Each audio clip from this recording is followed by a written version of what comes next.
Welcome to the Digital Couch, a podcast about the ever changing world of digital. The Digital Couch is brought to you by ValueFirst. The podcast features leading global thinkers and their stories from the world of business, management, and marketing. Now, here's your host, Shoury Gupta.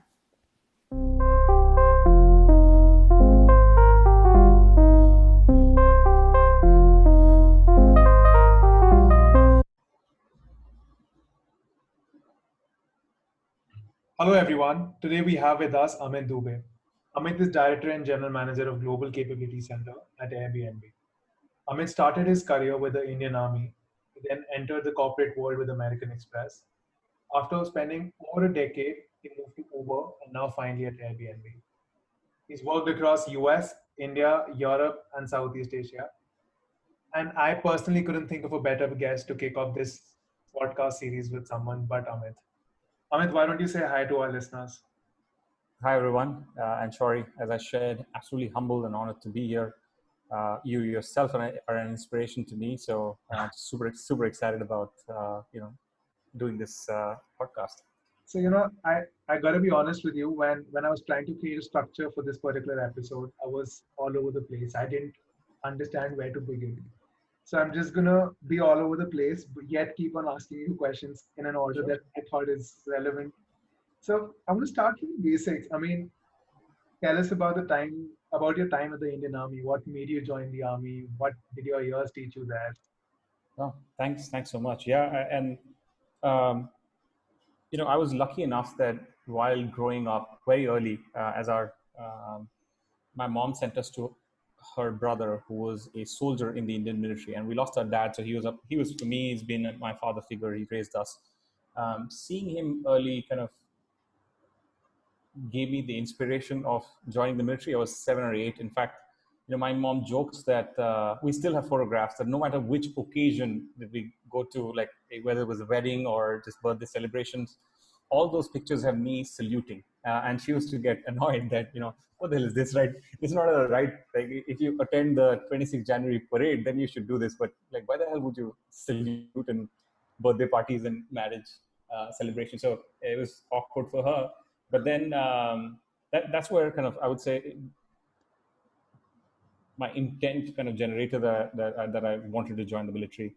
And as I grew older, I kind of met up with a lot of military leaders, officers, and I would definitely be honest to say that in the beginning it was the respect, the aura, the all the good things, the shiny things that you can see. But as I met leaders, I realized that, and some of them were I think brutally honest, even to a young teenager, that military is a service that you will give 30, 40 years if you live the whole tenure. You'll give those 30, 40 years, but you'll not get anything in return, like nothing to show. And if you're okay with this concept of service, that you will give your whole life and you'll not get anything in return, then it's the perfect place for you to be. And I mean, I was confused. I was like, what the hell? This is crazy. I will give my whole life and I'll not get anything in return to show to anybody. I mean, of course, you get respect and all those things, but like those are not tangible. You can't show it to anyone, right? If in the corporate world or otherwise, there is proof. And the military life is also within the military. So all your laurels, all the good things, only the military folks would know. So nothing kind of travels outside, not much. So even the respect, everything is just in that cant or in that campus, right? So, but as cliched as it sounds, it resonated with me. And I was like, that's a brilliant way to spend my life and feel proud about it. Whenever I get to hang my boots, if at all, I'd be proud of this thing that I dedicated my whole life to a cause like this where I'll get to serve. So the idea of service kind of resonated, and that's why I ended up joining the military. I did join as civil engineering officer in the Corps of Engineers, and yeah, I would say I met people who are happy and people who are not happy, and I think if something I learned from my own experience was that um, if you are not okay with this commitment, or if at any point in time you don't believe in this cause, you will struggle. And I believe that even for like corporate world or any company we work for, any cause we work for, you got to first understand why you're there. If you get that right, and then you'll have your whole heart in it, and you'll not have doubts that am I in the right company, am I in the right career choice, etc. So understand what is it that you are kind of signing up for right from the beginning. So hopefully answer your question. That's beautiful, by the way. Yeah, thank you. All right. So I also wanted to touch about. I mean, we spoke about how you're one of the stage 4 leukemia survivors, and I thought it'll be great for our listeners to also know this story and for you to tell them about those times and how those experiences still help you in a way, and if they do, how. Yeah, absolutely. Um, you've seen this series Westworld. There is this, like every kind of artificial humans they create, they have a cornerstone, like the corners, like one story which kind of makes them their whole, gives them personality. Um, and in life, generally, all your struggles generally give you that cornerstone. Like it shapes your thinking. And I'm not an exception. Having seen death so closely, where my doctors told my mom that I have 48 hours potentially, and we should think about like the last rites and call people who you need to call. Um, from there to 16 years being in remission, uh, it's been a an absolutely phenomenal journey. I'm just deeply humbled. And I was like, before beginning this podcast, right, I was telling you that as I was reflecting, if this Amit ever gets to meet that Amit, I think that guy will not believe it. I mean, he'll cry his guts out. Uh, sorry, I will. Sorry, every time I talk about it, it kind of takes me that, and I am slightly choking up, but it just uh, no matter how many times I've shared this, it brings me those memories, and in a good way, that young boy, whatever I thought and I worked on has worked well, has kind of gotten me so far. And I mean, I didn't know how should I react, or how should I kind of think about spending my time, or think about living. But what I did do was that as soon as I got to know what I have, and what's the chances and possibilities, I did ensure and tell my mom and everybody else around that only tell me success stories. So like tell me stories of cancer patients who've survived. Don't give me the um, you know not so successful stories, because I was like, not so successful, I'm like, that's a given, right? That's Yeah. chances of me dying is very high. That's like, why the hell would I want to know about it? Like, or so and I only cared for survivors, and hence that's the reason why even today I'm deeply passionate about this cause of meeting cancer survivors, and actually meeting people who are going through cancer or being recently diagnosed, or their family members, to tell them how to, like, at least how did I cope up with it. And at a later stage, very recently, I read about this. Jim Collins has written this book called Good to Great, and he mentioned about the Stockdale paradox. And paradox is basically anything which is absurd. Of course. And he met um, James Stockdale, who was a Navy commander in the U.S. military. He was captured in Vietnam War and tortured for 7.5 years, and yet he survived. So Jim Collins met him and asked him, first question he asked him, like, who were the first people to die in that prisoner of war camp? He said the optimists. The optimists were the first ones to die. And I was like, Jim, and like, it's very contrary, right? Why would optimists die? And the Stockdale explained that, because the optimists thought that by Christmas we will be out, or by Thanksgiving for sure we'll be out. And because they put these timelines that US has such a strong military, we will be taken out. Like, there's no way a small country like Vietnam will keep us captured. And he said that those were the first, because their hearts would break, because one Christmas, second Christmas, and third Christmas, nothing would happen. And he said that's where the Stockdale paradox is, that you have to be an optimist, but in the long run. In the short run, you have to be a hyper realist. You have to confront your brutal realities, whatever it is. And I think we are in the right times. Like with this coronavirus, I think there are people who are saying, 2 weeks, 1 month, vaccine will be here and all that stuff. Yeah, yeah, like absolute. And I find that comparison, and I share this with my teams as well, that you know what, be an optimist, you should be, but in the long run, like don't put timelines that by when will it be okay. Like in the long run it'll be okay, but in the short run we should be confronting our realities. And that's what I did actually, without knowing all this concept. But in the when I was going through my treatment, which I realized when I met cancer survivors, one thing they told me, Amit, the recovery is very long. So you will take years to kind of maybe get back to half the strength you have. And that was something, a reality that I accepted. And I was like, okay, if it'll take me 6 months to eat from my own hand, um, I will do a fake eating, right? So, for example, when I was paralyzed neck below, my mom would make me eat from my hand. I mean, she'll be holding my hand and making me eat food. We'll fake it. But that was our joy. That Amit, like in our, I mean, there was, I don't think there was WhatsApp at that time, but we would celebrate and tell all our relatives that Amit ate from his own hand, I mean, in a fake way. But those were, like, that's how we confronted our realities, that we will focus on today. We'll focus on, like, what am I going to eat for breakfast? What am I going to eat for lunch? What would she read me? Or like, how would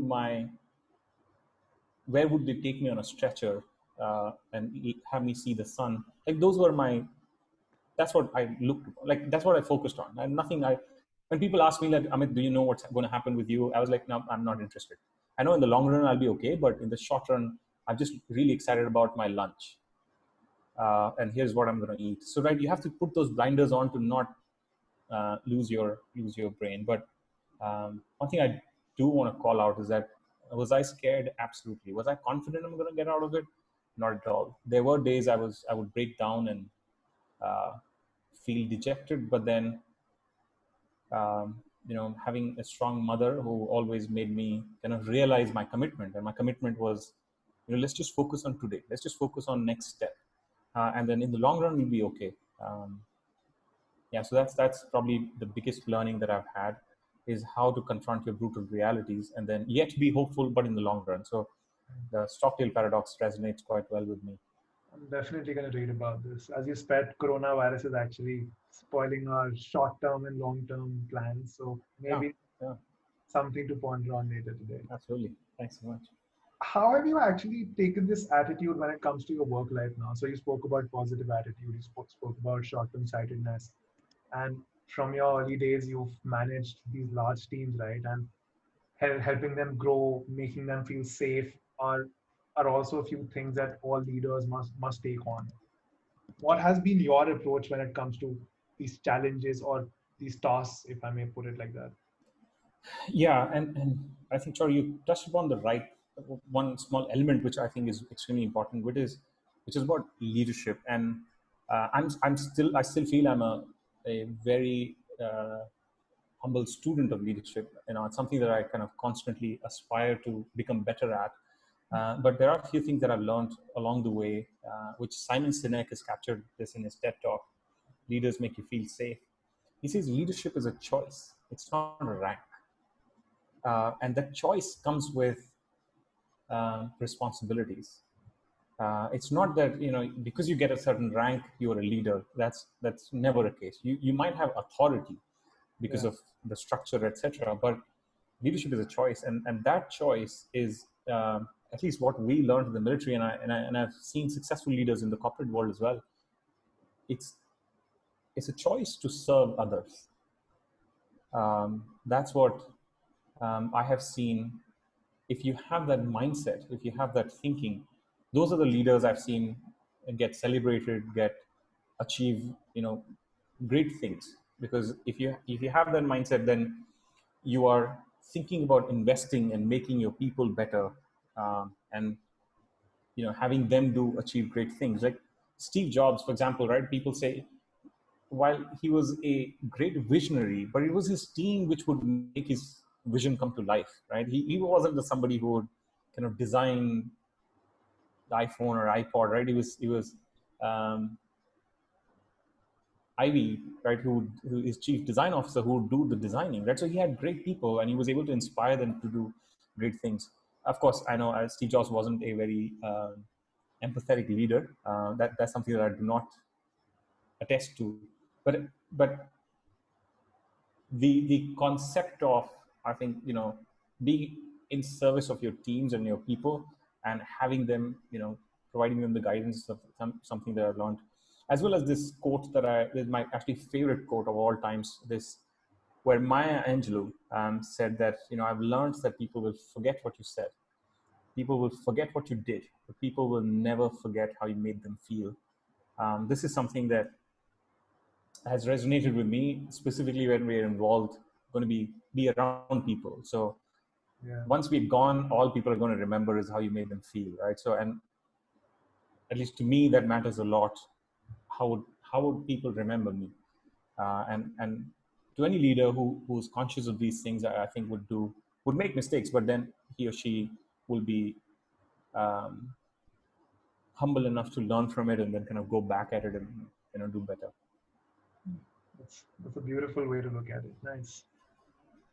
But how do you evolve yourself as a leader? I mean, you're looking at them, but how do you evolve yourself? So, for example, it's said that every 5 years a new set of generation enters the workforce, and rather than changing them, we should change ourselves as managers or leaders. And Yeah. I mean, for example, right now the so-called millennials are a part of our teams, which will be followed by baby boomers. I mean, I don't know the words. Yeah. So, how does your approach change with this? And in fact, this is even more critical given that most of us are sitting at home and working from home these days because of whatever's happening outside. Yeah. Yeah, that's a great question. And um, one experiment I would say that I've been deeply passionate about is what drives people to do uh, more than what you ask them to do, right? I think great things happen when people are themselves inspired and motivated enough to do great things, to do more than what they've been told. Because if you do what you've been told, that's easy. I mean, if somebody tells you move this from here to here and you do it, right? There's no intellect of sorts. You haven't put your spin on it, right? So, but what environment do you create so that people put their spin on it? Like if it's even if it's a small task, how can that task be a task that has Shoury's brand on it, that people look at it and say, oh my god, yeah, this is Shoury, man, all over it, or this is XYZ, because they put their own spin on it. And that experiment, right from the military, and specifically coming from a son of a soldier, I realized successful officers were the one whose troops were with him or her.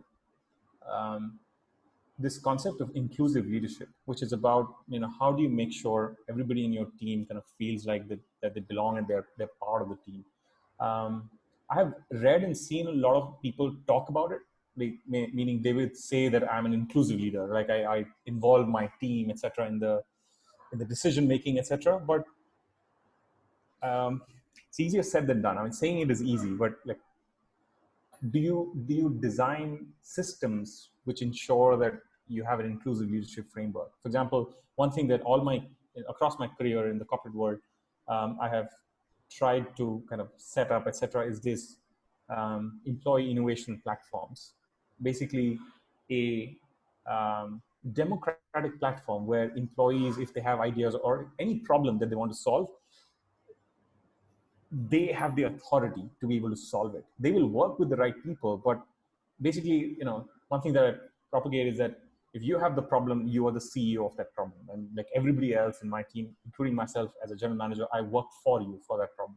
So just kind of building that culture, I felt that is extremely important for the generation that's already in, and even the generations to come. I think people are gone of those days where you could command and say do this and people would do it. And I know it might sound ironical that and people do have this cliche that in the military you're told what to do and you do it, and that's a cliche or a bias that I try and kind of a lot of my ex-military friends or people who are working in the corporate world kind of tend to have to deal with, is that military is not a place where you have to do what they've been told, because they can't tell you that you will go in a battlefield and then one person A will fire and then you will fire and you'll move then left 5 centimeters. Nobody will tell you all that. Right? You're given just a high level direction of what to do, and then you like, there are no rules. You get high level guidance, and you have to be an entrepreneur, like in a way that do things on the ground, which which nobody will kind of give you a stencil for. Right. And that's what I feel even in the today's generation and the generations to come. At least that's my, again, all of this is my personal opinion. So my personal opinion is that I don't think that we will have a generation, or we have people who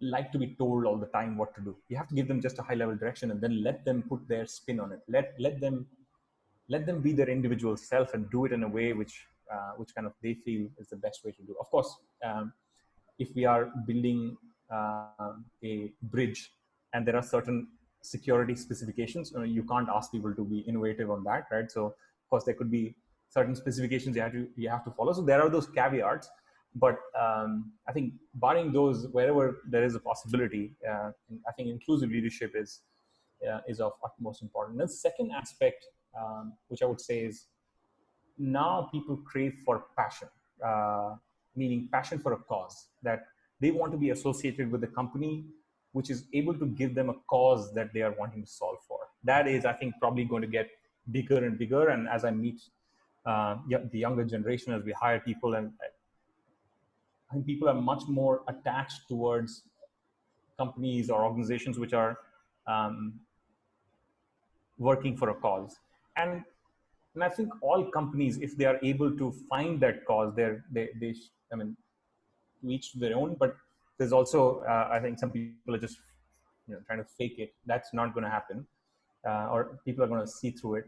I mean, if you're building enterprise software and if you're saying that you're solving for humanity crisis, that just doesn't go along, right?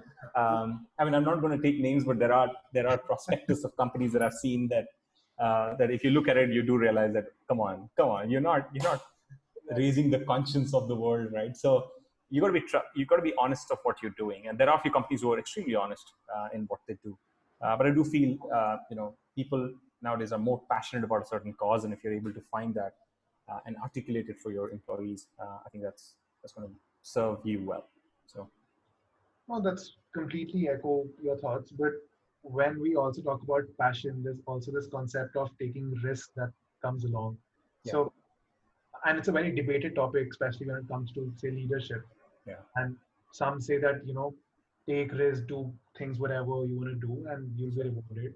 And some say that you should never trust your instincts. You should just follow the book. For me, for example, personally, creativity is all about inventing and experimenting. Hence, it should be about risk all the time. of course. What's been your take on this all these years? Yeah, thanks so much for that thoughtful question. I think specifically, Shoury, for the last few years, I've been involved with the biggest disruptors, so per se, right? So Uber, Airbnb, they've disrupted industries which are hundreds of years old. That has, at a personal level, has made me realize that technology is moving very fast, and all of us have to keep ourselves kind of ahead of the curve. But even with, like, no matter how advanced technologies go, there are tons of studies, but a couple of things which are unique to humans, I would say, is this risk-taking ability, is this creativity, which is not going to go away. And maybe if I can add the second piece, which is going to be compassion.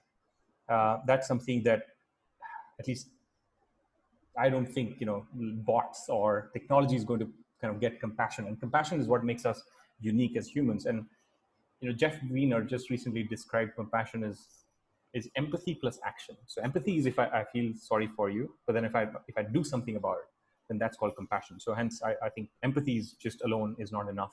You have to have compassion. So any inequalities that we see in the world, just saying that you are sorry for it, or you wish this would better, is not enough. You have to take action. So compassion is the second element. But I'll go back to your question of being or having creativity. Like, I have seen truly how these, especially technology companies, disruptors, look at problems and look at technologies to solve for those problems, which then humans are not required for that. And then some people might kind of go into this negative zone of, oh my God, the work is going to go away, that kind of thing. Like, I'm not sure. Like, I don't think so. I think work is going to be there, and that's where things which make us human, like creativity or taking risk or finding newer way to do things, is going to be key. And I like to share this. Probably, you can read this article as well. Back in the time when Henry Ford kind of came up with this whole cars and all that stuff, many people wrote many things that, oh my God, so many horses are going to be out of job, and then people who have the horse industry or the carriage industry is going to be disrupted, and the world will be there will be no work and people will be sitting idle. Even with the industrial revolution, like those were things people predicted. Oh my God, everything is going to be taken away. I'm not from that camp. I think, till the time we remain humans, we will have this ability to think about solving for things in a creative fashion. It goes back to my earlier point, right? That's what makes us us, and that's what we should be thinking about. Like if you're in a big company, as I shared, I have seen that attitude where in big companies, like people always feel that all the hard problems have already been solved, so I am supposed to execute, which is not true. Like I have gotten involved in processes which were like 30 years old, and yet we were able to bring about like over 500 ideas in just a matter of months.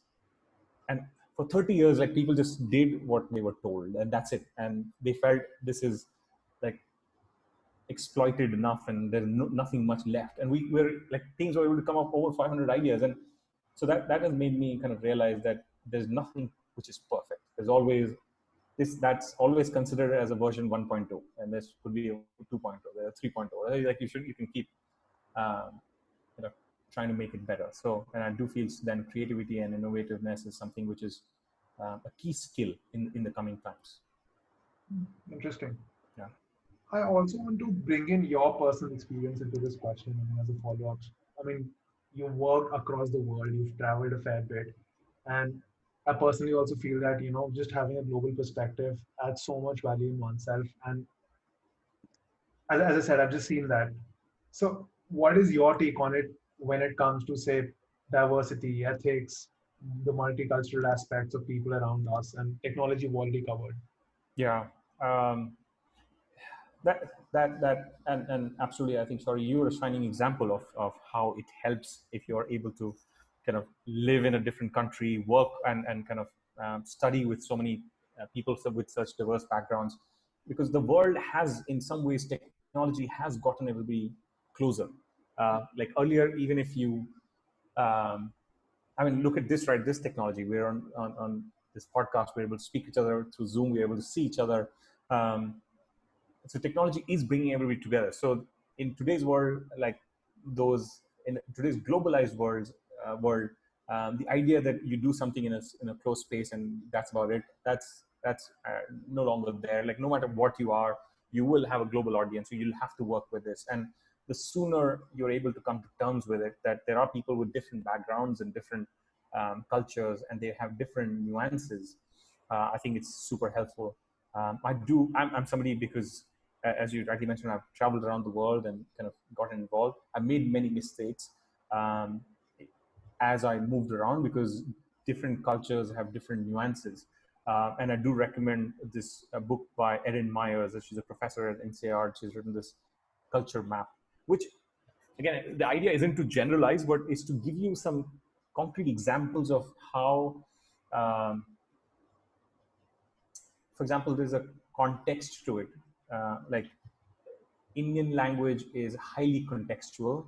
American language is pretty straightforward, right? In US, for example, like what they say, right? Speak what you mean what you speak, right? But for example, in France, if there's not, this is something I'm quoting from her book, is that if a husband has to tell his wife that you're putting on weight, right? So in France, a husband might choose the word saying, honey, you've had so much ice cream already. Do you think you need another one? So like they would not be to the point. So again, it's a highly contextual kind of.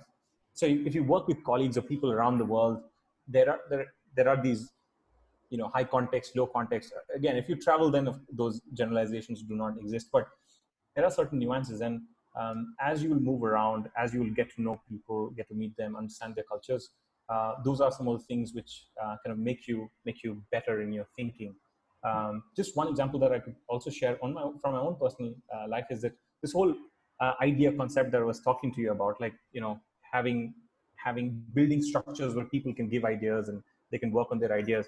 I was told that this is not a global concept. It can only work in certain countries. And as I assumed global leadership responsibilities, I wouldn't name those regions, but some folks from specific regions told me, I mean, this is not going to work here. People are not very much about ideas, or they don't give ideas and stuff. But it wasn't. It was absolutely far from truth. The whole globe, like, if you tell somebody that, hey, by the way, you have these problems, and I will give you the liberty to solve a problem and solve for it, and make it better. Nobody in the world, like, we're all humans, we want things better, like efficiencies, we all crave for it. So we the way can be different, but the end objective can be achieved. So I also want to kind of give this caveat: as you learn about different cultures, do not use it as constraints. Use it as a way to know about cultures, and yet you can still achieve what you achieve. Because, for example, some of these leaders who gave me this guidance that idea innovation doesn't work in our culture, that was far from the truth. And because they saw something and they put it as a constraint.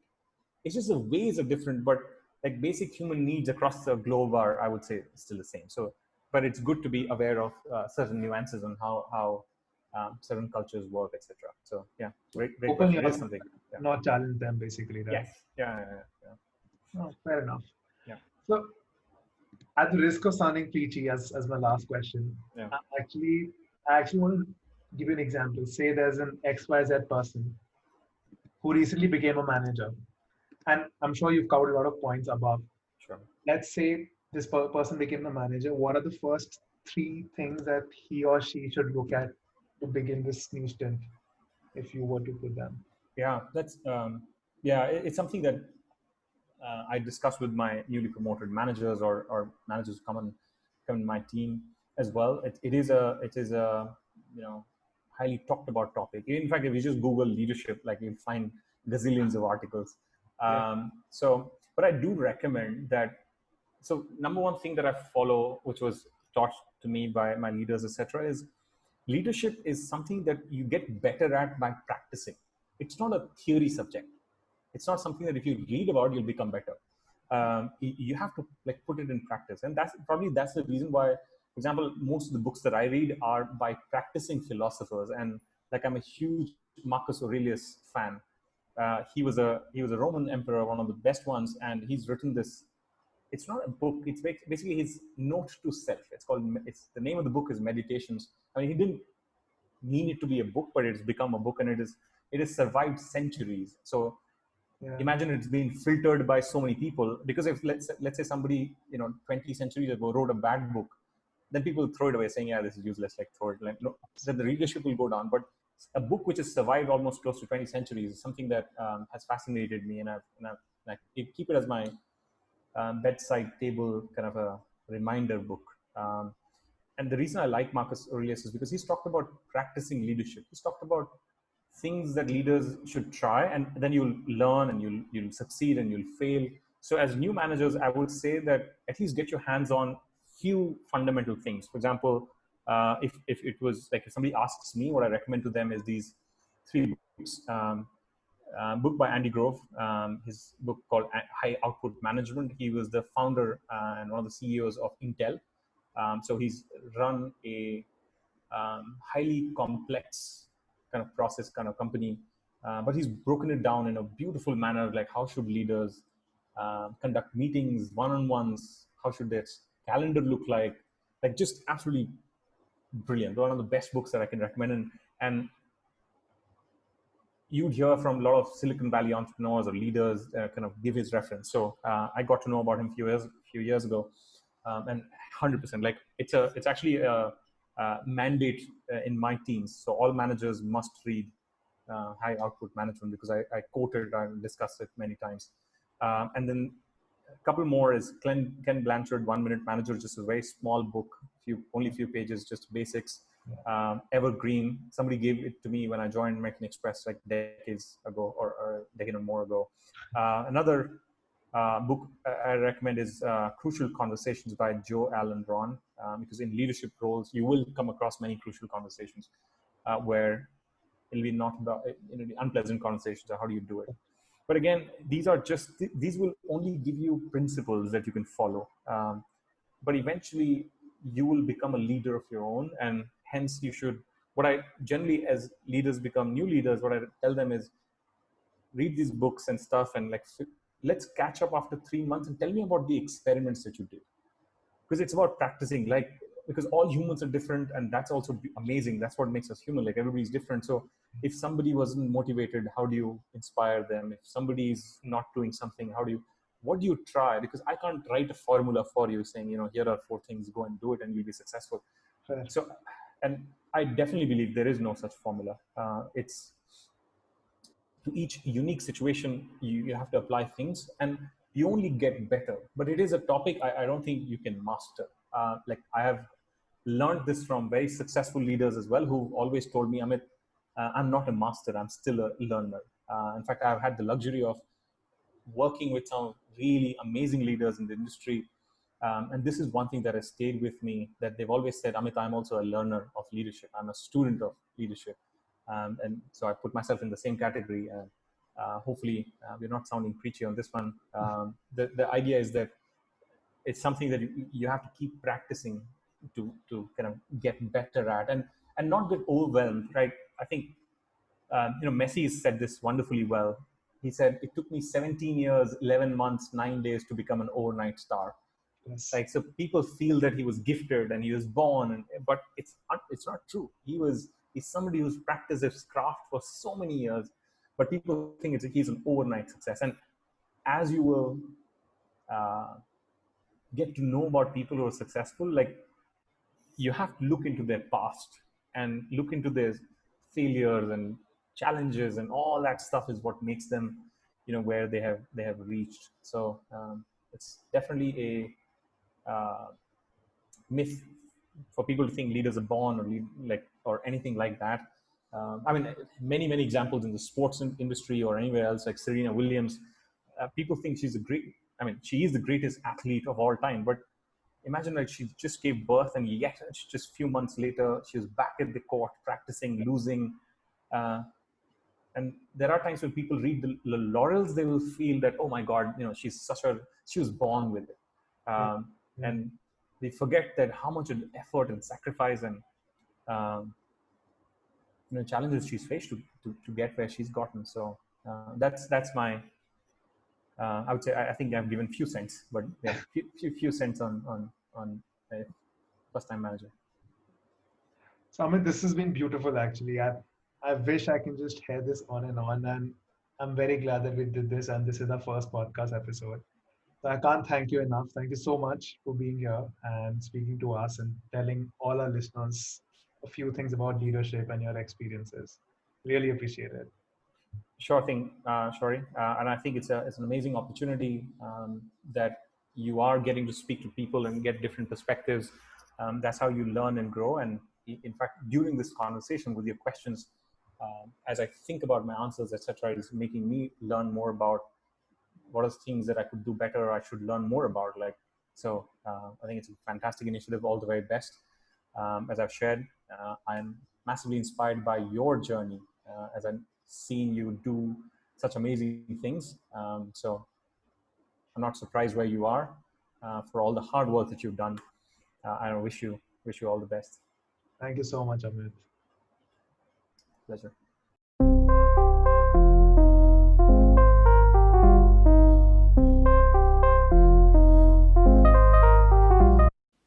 Thanks for joining us this time on The Digital Couch. Make sure to visit our website, ValueFirst.com, where you can subscribe to the show on the platform of your choice. While you're at it, if you found value in this show, do write to us at thedigitalcouch@ValueFirst.com. Be sure to tune in to our next episode. See you.